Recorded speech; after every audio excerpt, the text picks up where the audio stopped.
جس طرح کی بربادی کے مناظر آپ کو مڈل ایسٹ میں نظر آ رہے ہیں، جہاں جدید جنگی ٹیکنالوجی کا استعمال کیا جا رہا ہے، اس پر یقیناً ہم سب حیران اور پریشان ہیں۔ کیا واقعی انسان اتنی ترقی کر چکا ہے جس کا ہم کچھ عرصہ پہلے تک سوچ بھی نہیں سکتے تھے؟ کون سوچ سکتا تھا کہ آپ کے ہاتھ میں موجود موبائل فون یا پیجرز کے ذریعے ایک بندہ بٹن دبا کر 3 سے 5 ہزار لوگوں کو ایک لمحے میں زخمی یا ہلاک کر سکتا ہے؟ یہ سب کچھ ہماری آنکھوں کے سامنے ہو رہا ہے۔ انسان نے ایک دوسرے کو تباہ کرنے کی کیا کیا مہلک ٹیکنالوجی تیار کر لی ہے۔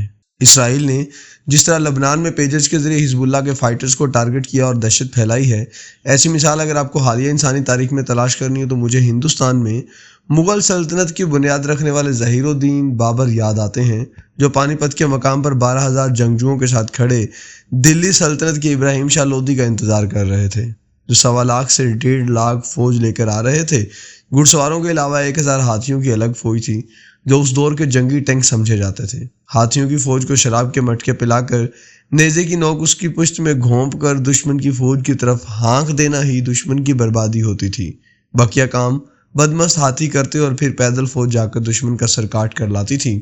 لہٰذا ابراہیم لودھی کا اعتماد بھی اپنی جگہ ٹھیک تھا کہ بھلا 12,000 کی فوج کی 1.25 لاکھ فوجیوں کے سامنے کیا اوقات تھی۔ ہاتھیوں کا گول الگ سے دشمن پر حملہ آور ہوگا اور یوں بابر اور اس کی فوج تہس نہس ہو جائے گی۔ آپ بھی ذرا تصور کریں کہ دلی سلطنت کا آخری بادشاہ لودھی رتھ پر سوار پانی پت کے میدان میں 1.25 لاکھ فوج کو لیڈ کرتے خرامہ چلتا آ رہا ہے۔ اس کے اعتماد کے لیول بارے سوچیں کہ اسے بابر کی 10-12 ہزار فوج تو کیڑے مکوڑے لگتی ہوگی، جسے 1.25 لاکھ فوج تو چھوڑیں، اس کے بدمست ہاتھی ہی کچل کر رکھ دیں گے۔ باقی فوج کی تو باری ہی نہیں آئے گی۔ اور پھر جنگ شروع ہونے لگی تو بابر نے عجیب کام کیا جو اس سے پہلے ہندوستان کی تاریخ میں کبھی نہ ہوا تھا۔ پانی پت کی اس پہلی بڑی جنگ نے ہندوستان میں جنگوں کا نقشہ ہمیشہ کے لیے بدل دیا۔ جو فوجیں آمنے سامنے آئیں تو بابر کی فوج نے اس خطہ میں پہلی دفعہ بارود کا استعمال کیا۔ لودھی کی فوج پر آسمان سے آگ کی بارش برسنے لگی۔ یہ ان کے لیے قیامت کا منظر تھا کہ آسمان سے آگ کے گولے ان پر گر رہے تھے۔ ہاتھی الگ سے توپوں کی گھن گھرے سے ڈر کر اپنی فوج کو کچلنے لگے۔ لودھی کے فوجیوں کی دہشت کو ذہن میں لائیں، جنہوں نے پہلے کبھی آسمان سے آگ کے گولے گرتے نہیں دیکھے تھے۔ 2-3 گھنٹوں بعد لودھی کی 1.25 لاکھ فوج کو بارود کھا گیا۔ ہاتھیوں یا گھڑ سواروں کو کوئی پتہ نہ تھا۔ بابر نے صرف 12,000 فوجیوں کے ساتھ 1.25 لاکھ فوج کو شکست دے دی تھی۔ اس فتح کی وجہ سے بارود بنا تھا جو بابر ترکوں سے لے کر آیا تھا، جبکہ ہندوستان میں اب بھی جنگ انہی پرانے طریقوں سے لڑی جاتی تھی کہ ہاتھی پالتے رہو اور جنگ لگ جائے تو انہیں شراب پلا کر دشمن پر چھوڑ دو۔ ہندوستانی یہ نہیں جانتے تھے کہ جنگی ٹیکنالوجی بدل گئی ہے۔ لودھی کی جنگی پسماندگی کا نتیجہ دلی پر 300 سال سے جاری سلطانوں کے اقتدار کے خاتمہ کی صورت میں نکلا۔ غوری، خلجی، لودھی سب کی سلطنت اس گولہ بارود میں راکھ بن کر اڑ گئی۔ یہ انسانی ارتقاء کی طرف ایک نیا قدم تھا کہ اب جس قوم کے پاس بارود ہوگا وہی دوسری قوموں پر فتح حاصل کرے گی۔ اب ہاتھیوں یا گھوڑوں کا دور ختم ہو رہا تھا۔ بابر کے پاس بہتر وار ٹیکنالوجی تھی۔ اب مزے کی بات سنیں کہ مغل بھی یہ سبق بھول گئے کہ اگر انہوں نے ابراہیم لودھی کی طرح اپنی جنگی مہارت کو اپڈیٹ نہ کیا تو ان کا انجام بھی وہی ہوگا جو لودھی سلطنت کا ہوا تھا۔ انگریزوں نے ہندوستان کو ظہیر الدین بابر یا دوسرے حملہ آوروں کی طرح زمینی راستوں سے فتح نہیں کیا تھا، نہ ہی وہ گھوڑوں پر سوار تلواریں لہراتے ہوئے آئے تھے۔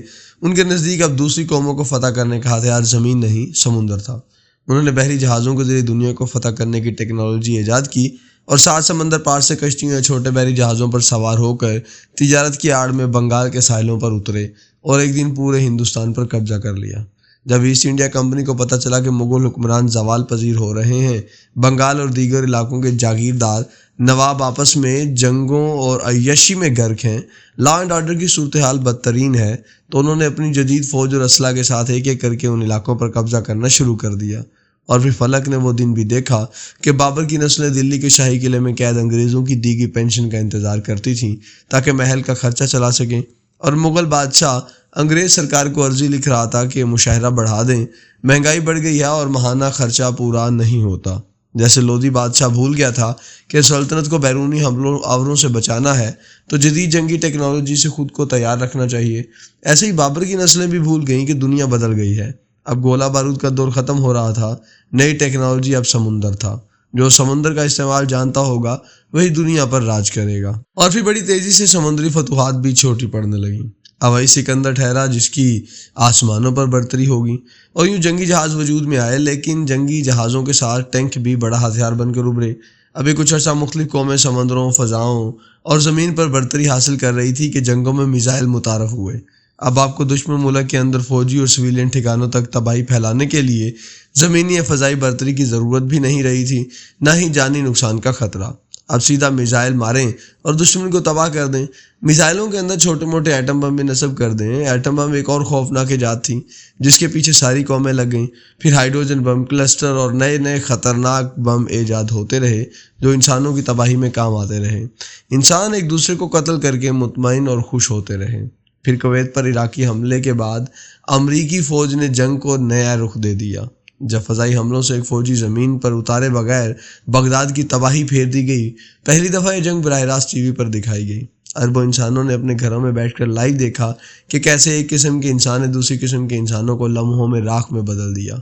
پھر وقت بدلا اور جب ڈرون جنگی ہتھیار کے طور پر سامنے آئے تو کوئی یقین نہیں کر سکتا تھا کہ ایک مشینی پرندہ کسی کو کسی جگہ بھی نشانہ بنا سکتا ہے۔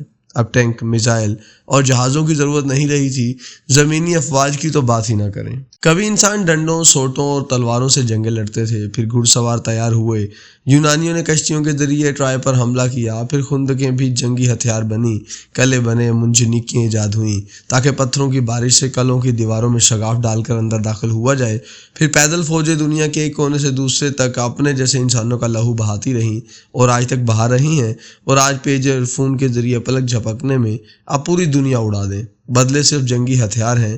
انسان کے اندر ایک دوسرے کا لہو بہانے کی وحشیانہ جبلت وہی ہے جو ہزاروں سال سے تھی۔